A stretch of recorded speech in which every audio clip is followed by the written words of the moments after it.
Bulldozer बाबा के fan हो गए कांग्रेस के अशोक गहलोत। बोले बाबा आपका जुगाड़ मस्त है। गहलोत ने किया बाबा को प्रणाम। राहुल गांधी हो गए हैरान। कांग्रेस के मुख्यमंत्री ने माना योगी आदित्यनाथ का लोहा। भारत जोड़ो यात्रा कर रहे राहुल गांधी को योगी बाबा ने दिया 440 वोल्ट का झटका। कांग्रेस के नेताओं का दिमाग सटका।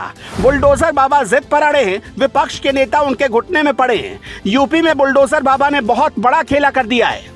इब्तिदाए इश्क है रोता है क्या, आगे आगे देखिए होता है क्या। जी, जब से बुलडोजर बाबा की सरकार उत्तर प्रदेश में आई है तब से विपक्ष के सारे नेता हवा में धुआं धुआं हो जा रहे हैं। लेकिन इस बार बुलडोजर बाबा ने ऐसा कमाल कर दिया कि कांग्रेस के दिग्गज नेता अशोक गहलोत भी उनके फैन हो गए और कहा बाबा आपका कोई जवाब ही नहीं है। इसलिए तो कहा जाता है कि बुलडोजर बाबा से बहस मतलब जिंदगी तहस नहस। सीधे के लिए सीधे हैं योगी, बुरों के लिए बुरे हैं योगी, गुंडे और माफियाओं के लिए वैक्सीन है योगी, बीजेपी और उत्तर प्रदेश के लिए उपयोगी हैं योगी। तभी तो आज विपक्ष साख पर बैठे उल्लू की तरह बाबा को निहार रहा है और बाबा कह ढा रहे हैं। इस बार बाबा ने 3 कमाल किया है, लेकिन उनके काम की तूती राजस्थान में कैसे बोल रही है वो भी जान लीजिए।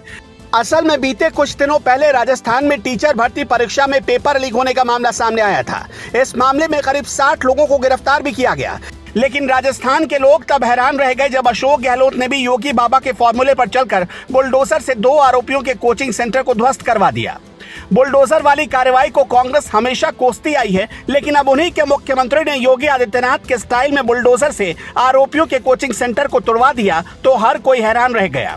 सोनिया गांधी से लेकर राहुल गांधी भी सोच में पड़ गए और हर कोई बस यही कह रहा होगा कि भाई बुलडोजर बाबा को ही कॉपी कर लिए। इसलिए सोशल मीडिया पर लोग अब कह रहे हैं कि कांग्रेस के अशोक गहलोत भी योगी बाबा के फैन हो चुके हैं। लेकिन ऐसा पहली बार नहीं है जब उत्तर प्रदेश के अलावा किसी दूसरे राज्य में बुलडोजर की गरज सुनाई पड़ी हो। इससे पहले असम में भी कई मदरसों पर वहां की सरकार ने बुलडोजर वाली कार्रवाई की। लेकिन गौर करने वाली बात यह है कि वहां पर तो बीजेपी की सरकार है, लेकिन जब राजस्थान में कांग्रेस की सरकार होने के बावजूद ऐसी कार्रवाई हुई तो हर कोई बुलडोजर बाबा की दाद देने लगा। राहुल गांधी भारत जोड़ो यात्रा में जुटे हुए हैं, लेकिन इसी बीच योगी महाराज ने यूपी में खेल करने का प्लान तैयार कर लिया। इसलिए कहा जा रहा है कि बुलडोजर बाबा ने विपक्ष को 440 वोल्ट का झटका देने का पूरा प्लान तैयार कर रखा है।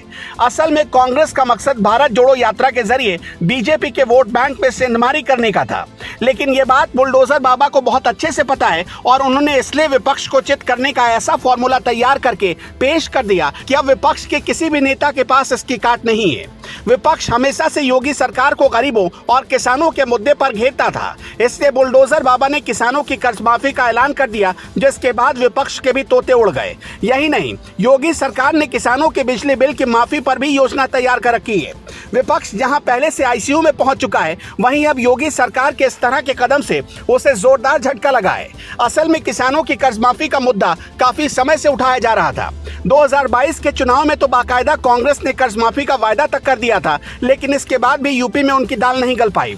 असल में ऐसा इसलिए हुआ क्योंकि यूपी की जनता को यह बखूबी पता है कि बुलडोजर बाबा देर से आएंगे लेकिन दुरुस्त आएंगे, और योगी सरकार ने इस बार भी किसानों को निराश नहीं किया और कर्ज माफी का ऐलान करते हुए उन्हें बहुत बड़ी राहत दे दी। इसलिए कहा जा रहा है कि अब यूपी में विपक्ष की मुश्किलें पहले से ज्यादा बढ़ गई है। अगले ही साल 2024 में चुनाव होने वाला है। ऐसे में देखना होगा कि विपक्ष योगी और मोदी का क्या तोड़ निकाल पाता है। दोस्तों, आपको क्या लगता है 2024 में विपक्ष मोदी को टक्कर दे पाएगा? कमेंट बॉक्स में जरूर बताएं। वीडियो को शेयर करना ना भूलें।